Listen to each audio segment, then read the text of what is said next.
Hi dear students, good morning. How are you?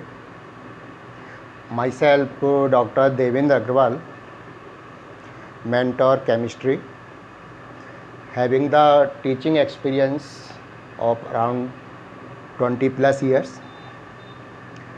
Today I discuss the first chapter of 12th class, which is named as the solid state. It is my first video for the class 12th. Before study the solid state in detail, solid state को detail में पढ़ने से पहले अपन share करना चाहेंगे, discuss करना चाहेंगे। जैसा कि आप जानते हैं कि वेरियस मैटर अराउंड अस और on the earth exist in the 3 physical states: solid state, liquid state and gaseous state.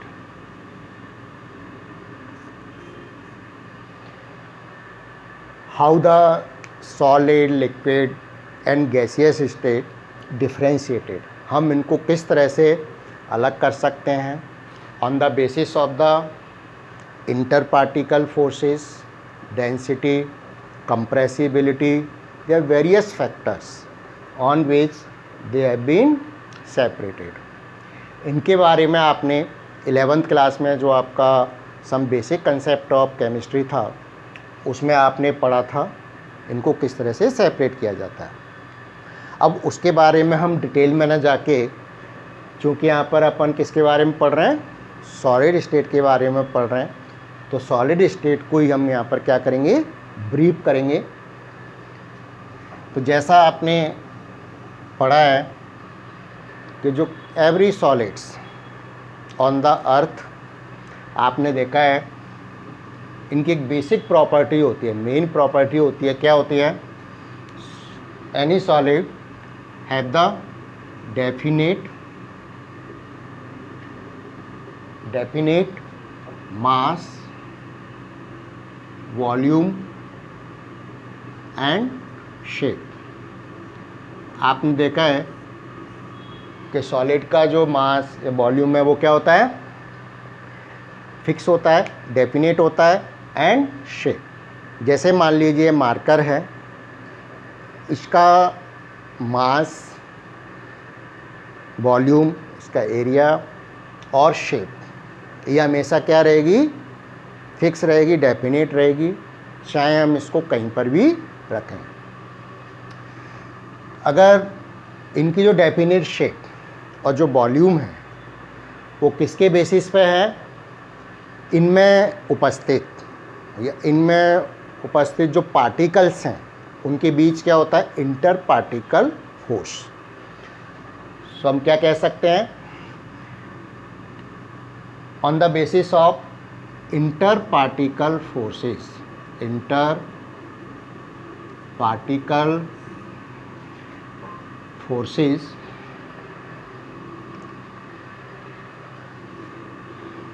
interparticle forces in the solids। तो इनकी जो शेप है, मास है, वो फिक्स है, वो किसकी वजह से है, due to interparticle forces in the solids. जैसे हम देखें सॉलिड्स में, मैं आपने 11th में भी देखा होगा, अगर सॉलिड्स के बारे में हम देखें तो इनका अरेंजमेंट जो पार्टिकल का है वो क्या होता है, रेगुलर। ये पार्टिकल्स क्या होते हैं, प्रॉपरली अरेंज्ड होते हैं। ये प्रॉपरली अरेंज क्यों होते हैं, क्योंकि इनमें जो इंटर पार्टिकल फोर्स है वो क्या होता है, लार्ज होता है।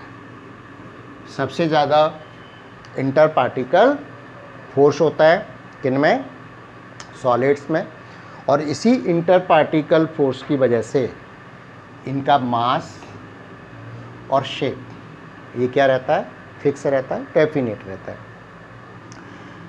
यानी ये जो पार्टिकल्स हैं इनमें ट्रांसलेटरी मूवमेंट नहीं होता। ट्रांसलेटरी मूवमेंट जैसे हम इसको समझें, अगर ट्रांसलेटरी मूवमेंट होगा तो क्या होगा, इनका वॉल्यूम और शेप चेंज हो जाएगा।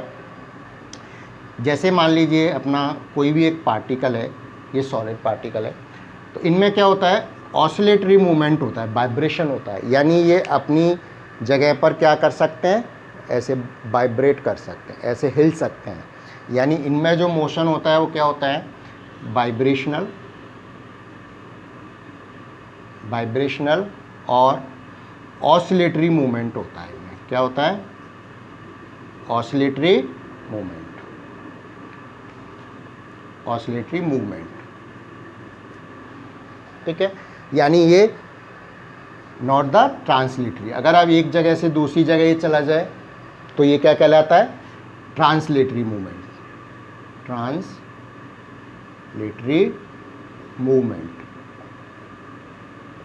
तो सॉलिड्स में हम देखें तो ट्रांसलेटरी मूवमेंट नहीं होता। कौन सा मूवमेंट होता है, वाइब्रेशनल। और इसी की वजह इनमें क्या रहता है, इंटरमॉलिक्यूलर या इंटर पार्टिकल फोर्स है वो क्या होता है, ज़्यादा होता है। इसी की वजह से इनकी डेफिनेट शेप होती है। इसी के बेसिस पे अगर अपन देखें तो इनकी जो डेंसिटी है, ये पास पास हैं, तो इनकी जो डेंसिटी है वो क्या होती है, बहुत लार्ज होती है। डेंसिटी भी क्या होगी, ज़्यादा होगी, क्योंकि पार्टिकल्स पास पास हैं।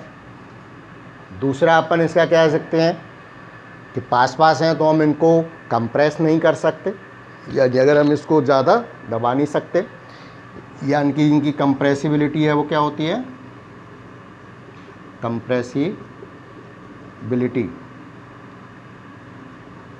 इनकी कंप्रेसिबिलिटी क्या होती है, लेस, बहुत कम होती है। तो ये तो क्या इनके कुछ जनरल प्रॉपर्टीज़ हैं कि सॉलिड स्टेट की डेफिनेट मास होता है, डेफिनेट शेप होती है, इंटर पार्टिकल फोर्स लार्ज होता है। इसकी वजह से उनमें केवल वाइब्रेशनल मोशन हो सकता है या ऑसिलेटरी मोशन हो सकता है, ट्रांसलेटरी मोशन नहीं हो सकता। दूसरा अपन देखें डेंसिटी इनकी लार्ज होती है और कंप्रेसिबिलिटी लेस होती है। तो इन प्रॉपर्टीज़ के बारे में आपको पता होना चाहिए, खास करके ये कि इनमें वाइब्रेशनल मोशन और ऑसिलेटरी मोशन ही होता है, ट्रांसलेटरी मोशन नहीं होता। अब हम on the basis of arrangement of these particles in the solid, यानी किसी भी सॉलिड में, सॉलिड्स तो बहुत सारे होते हैं, आपने देखा होगा जैसे मार्कर है, शुगर है, सॉल्ट है, प्लास्टिक है, रबर है, ग्लास है, ऑल आर द सॉलिड्स। तो arrangement of these particles in the solids, यानी किसी भी सॉलिड में इनका अरेंजमेंट किस तरह से है, उसके बेसिस पे हम सॉलिड्स को 2 पार्ट में बांट सकते हैं। आपने नाम भी सुने होंगे, क्रिस्टलाइन सॉलिड्स और non crystalline solids. Non crystalline को अपन अमॉर्फस सॉलिड भी कहते हैं। तो अब हम जो पढ़ेंगे नेक्स्ट टॉपिक इसका, जो आपके सिलेबस में भी है, अपन यहाँ पर जो टॉपिक कवर करेंगे, अभी आपने देखा होगा कि MHRD ने कुछ सिलेबस कम किया, 30% अराउंड सिलेबस का आपका कम किया है। तो उसी के अकॉर्डिंग ही हम ट्राई करेंगे, जो सिलेबस है उसी के अकॉर्डिंग हम कंप्लीट करेंगे। तो यहाँ पर अपन on the basis of arrangement of particles, solids are 2 types, अपन देखेंगे क्रिस्टलाइन सॉलिड्स। एक तो क्या होते हैं क्रिस्टलाइन सॉलिड्स, क्रिस्टलाइन सॉलिड्स को ही अपन क्या बोलते हैं, और इनको ट्रू सॉलिड भी बोलते हैं, ट्रू सॉलिड्स, ठीक है। दूसरे अपने होते हैं non crystalline solid, non crystalline solids, और ये आपके अमॉर्फस सॉलिड्स भी कहलाते हैं, अमॉर्फस सॉलिड्स। तो अब हम इनके अरेंजमेंट ऑफ पार्टिकल्स देखेंगे अलॉन्ग विद द एग्जांपल्स, यानी पार्टिकल्स का अरेंजमेंट क्या होता है, इनकी प्रॉपर्टीज़ क्या होती हैं, इनके बारे में हम एक एक पढ़ेंगे। तो सबसे पहले अपन जो बात कर रहे हैं वो बात कर रहे हैं किसकी, क्रिस्टलाइन सॉलिड और ट्रू सॉलिड्स की। तो सबसे पहले फर्स्ट प्रॉपर्टी अपन देखें, जैसे मैंने आपको बताया था कि इनका जो क्रिस्टलाइन सॉलिड्स होते हैं उनमें क्या होता है, रेगुलर अरेंजमेंट ऑफ पार्टिकल्स होता है। मान लीजिए हम कोई भी सॉलिड लेते हैं, मैं थोड़ा सा इसको इधर बना देता हूँ जिससे और प्रॉपर्टीज़ भी हम इसकी पढ़ेंगे। इनका क्या होता है, रेगुलर अरेंजमेंट होता है पार्टिकल्स का।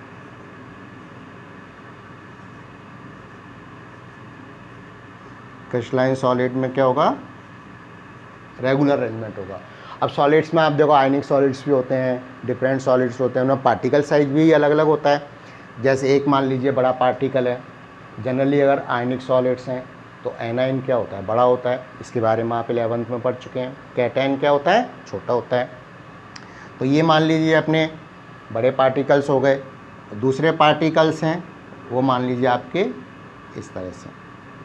तो पार्टिकल्स का इनमें क्या होता है, रेगुलर अरेंजमेंट होता है। ठीक है, तो फर्स्ट प्रॉपर्टी क्या है इनका, regular arrangement of particles. Regular arrangement of particles.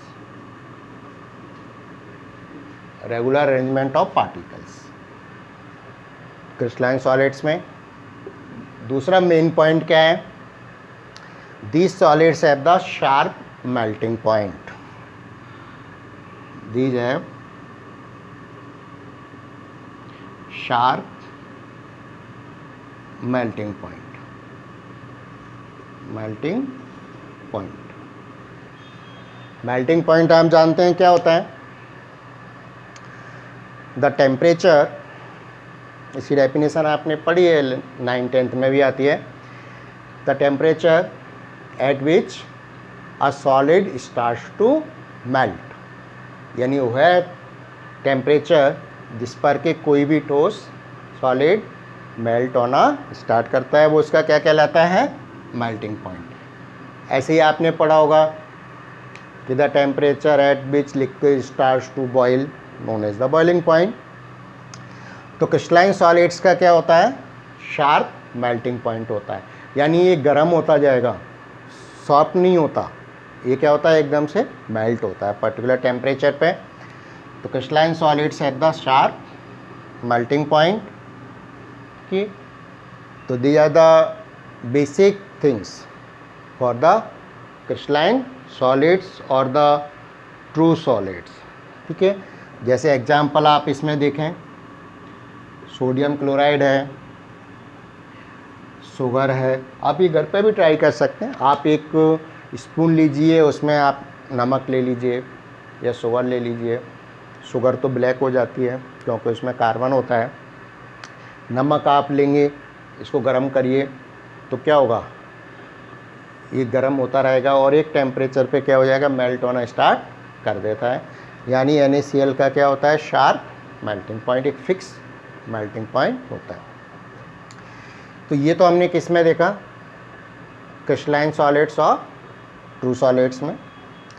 अब मान लीजिए अगर हम इसकी बात करें नॉन क्रिस्टलाइन और अमॉर्फस।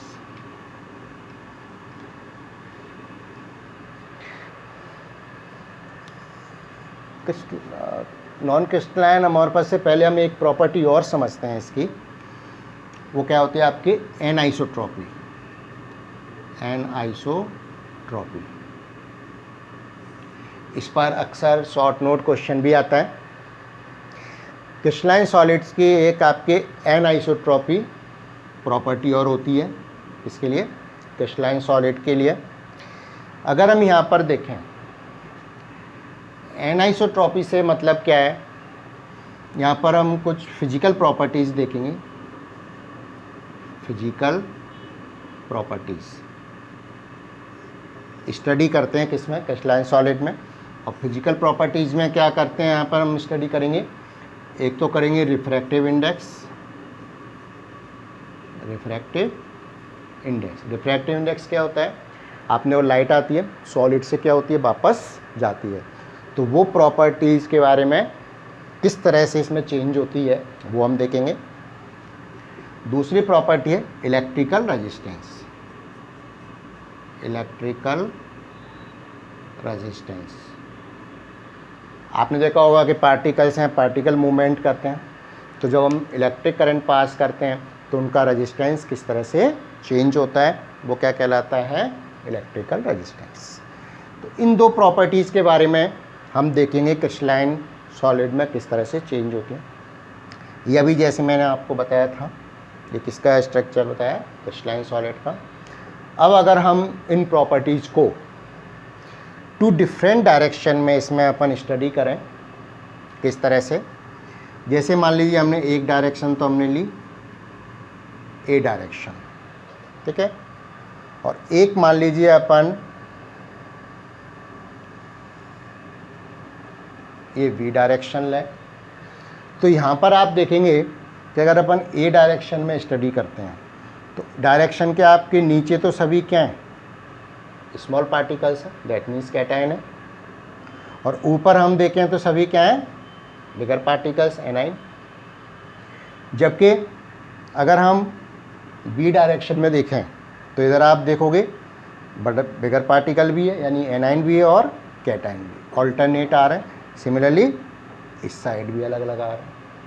तो इसका मतलब क्या हुआ कि बी डायरेक्शन में प्रॉपर्टीज़ क्या होंगी, डिफरेंट होंगी, और ए डायरेक्शन में प्रॉपर्टीज़ डिफरेंट होंगी। यही क्या कहलाती है, एनआइसोट्रॉपी। आइसोट्रॉपी तो समानता हो गई, एनआइसोट्रॉपी का मतलब क्या हुआ, असमानता।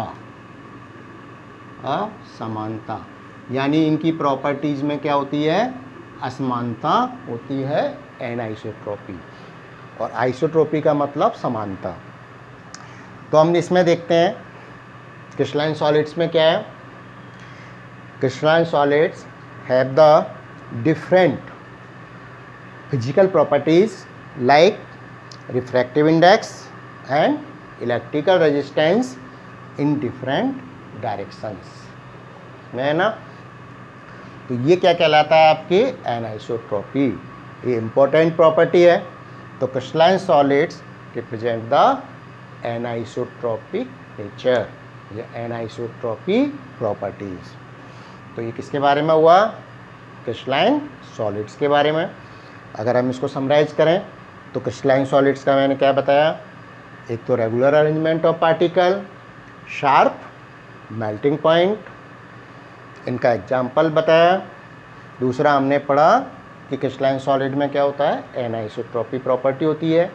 एनआइसोट्रॉपी क्या हो गई, different physical properties like refractive index and electrical resistance in different directions. समझ में आया। दूसरा अब अपन बात करते हैं नॉन क्रिस्टलाइन सॉलिड्स की।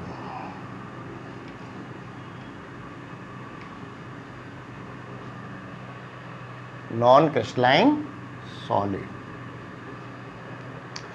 नॉन क्रिस्टलाइन सॉलिड्स की जो फर्स्ट मेन प्रॉपर्टी होती है वो क्या होती है, there is no regular arrangement of particles के। तो no regular arrangement of particles, यानी अगर जैसे अभी हमने बनाया था उसी तरह से हम देखें, मान लो इनका कोई रेगुलर अरेंजमेंट नहीं होता। जैसे ये तो बिगर पार्टिकल्स हो गए, इनमें कहीं भी आपके स्मॉल पार्टिकल्स या कैटायन भी हो सकते हैं। There is no regular arrangement, यहाँ पर आपके रेगुलर अरेंजमेंट पार्टिकल्स का नहीं होता। सेकेंड थिंग क्या है, they have no sharp melting point, no sharp melting point, यानी इनका शार्प मेल्टिंग पॉइंट नहीं होता। क्या होता है, दे बिकम्स सॉफ्टन। सॉफ्टन का मतलब क्या हो गया? सॉफ्टन का मतलब क्या होता है? ये नरम हो जाते हैं, मुलायम हो जाते हैं। Soften on heating. इसका सबसे सिंपल एग्जांपल आप देख सकते हैं।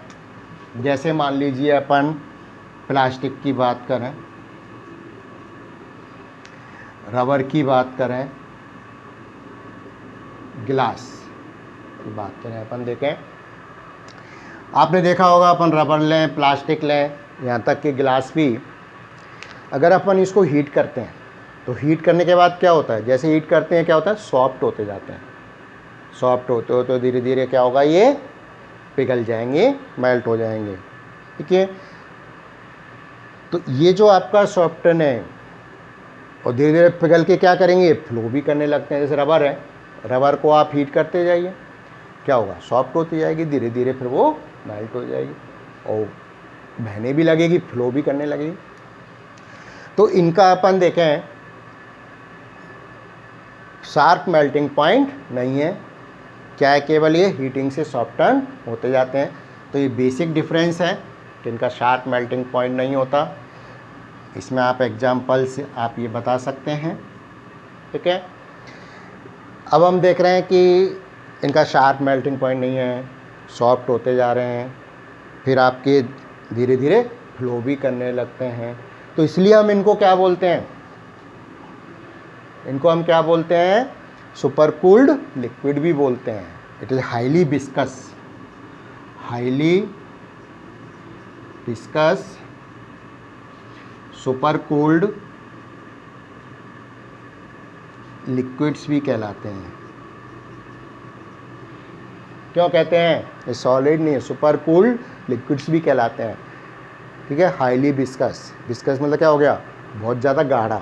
जैसे हम हीट करते हैं ये क्या होते जाते हैं? सॉफ्ट होते जाते हैं। तो हाईली विस्कस ये लिक्विड भी कहलाते हैं। ठीक है, तो ये इनका एग्जाम्पल है। अब एक चीज़ और आपने महसूस की होगी, ग्लास पेन्स होते हैं। कि एग्जाम्पल आपको बताते हैं, ग्लास पेन्स होते हैं, विंडोज़ ग्लास होते हैं। अगर अपन ओल्ड बिल्डिंग्स में देखें तो धीरे धीरे, क्योंकि आप जानते हैं मौसम चेंज होता रहता है, हर साल क्या आता है? सर्दी आती है, गर्मी आती है। तो गर्मी में टेम्परेचर क्या होता है? ज़्यादा होता है। तो ज़्यादा होने से अपन देखते हैं थोड़ा सा गिलास है वो क्या है? सॉफ्ट होता है, और सॉफ्ट होने की वजह से क्या होगा? वो नीचे की तरफ मूव करेगा। तो कई सालों में 5 to 6 और 10 ईयर्स में हम देखते हैं कि गर्मियों में तो क्या होता है? स्लाइटली ग्लास मूव करता है। फिर सर्दियों में क्या? टेम्परेचर कम हो गया तो वो हार्ड हो जाता है। तो ऐसे ही year to year 5 to 6 10 years में क्या होता है? देखते हैं अपन जो ग्लास की थिकनेस है वो नीचे क्या हो जाती है? स्लाइटली ज़्यादा हो जाती है, और ऊपर क्या हो जाता है? स्लाइटली पतला हो जाता है। तो ये भी क्या बताता है कि ग्लास का क्या हो रहा है? सॉफ्ट होता है, वो मेल्ट नहीं होता, या उसका मेल्टिंग पॉइंट नहीं होता। उसका क्या होता है? हमेशा सॉफ्टनिंग टेम्परेचर। तो हम no sharp melting point but they have the softening temperature.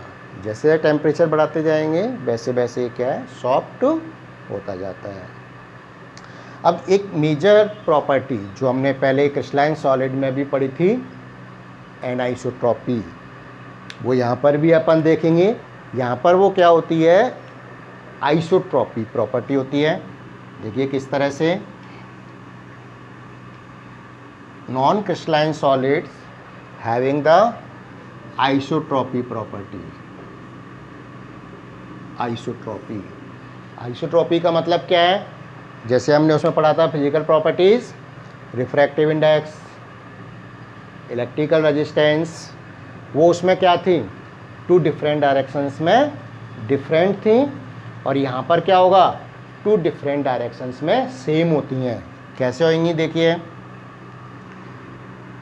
अगर मान लीजिए हम 2 डिफरेंट डायरेक्शंस कंसीडर करते हैं इसमें, तो आप देखिए, मान लीजिए हमने एक डायरेक्शन तो अपने ये कंसीडर की ठीक है। और दूसरी डायरेक्शन मान लीजिए हम ये कंसीडर कर रहे हैं, क्लियर। मान लीजिए ए और बी, तो अगर हम ए डायरेक्शन देखते हैं तो इसके इधर भी आप देखेंगे तो एनाइन भी है और कैटाइन भी है, इधर भी आप देखें तो एनाइन भी है और कैटाइन भी है। ऐसे ही अगर अपन बी डायरेक्शन देखें तो इसके भी आप देखेंगे क्या, इसके भी ऊपर नीचे क्या है, दोनों हैं। मान लीजिए आप यहाँ पे भी बना सकते हैं, ये बता सकते हैं। तो इधर भी देखेंगे तो एनाइन भी है और कैटाइन भी है, और इधर भी आप देखें तो एनाइन और कैटाइन दोनों हैं। यानी in both direction there is same arrangement of particles. दोनों ही डायरेक्शन में क्या हो गया, सेम अरेंजमेंट ऑफ पार्टिकल्स है। तो इसलिए इनकी फिजिकल और प्रॉपर्टीज़ जैसे रिफ्रैक्टिव इंडेक्स और इलेक्ट्रिकल रेजिस्टेंस भी सेम होगा। तो अपन क्या कह सकते हैं कि due to same arrangement of particles, same arrangement of particles in both A and B direction, they have same physical properties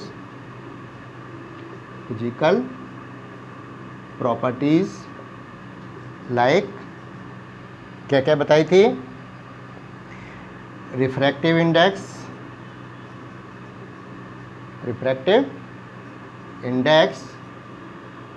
and electrical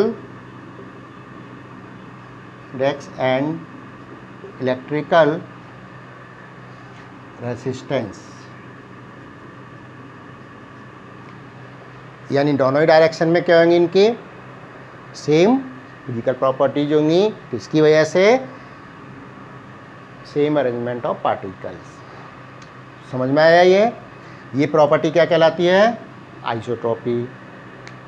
इस लाइन में हमने क्या देखा था, अरेंजमेंट ऑफ पार्टिकल्स दोनों ही डायरेक्शन में क्या था, डिफरेंट था, इसीलिए उनकी फिजिकल प्रॉपर्टीज रिफ्रैक्टिव इंडेक्स और इलेक्ट्रिकल रेजिस्टेंस भी डिफरेंट था। तो ये अपना आज हमने पढ़ा difference between crystalline solid and non crystalline solid. In the next video, we will discuss about the various types of crystalline solid, जिसमें अपन molecular solid, covalent solid, ionic solids और मेटेलिक सॉलिड्स के बारे में डिस्कस करेंगे। आज इस video में यहीं तक, इसको आप रिवाइज करें। Okay, thank you very much.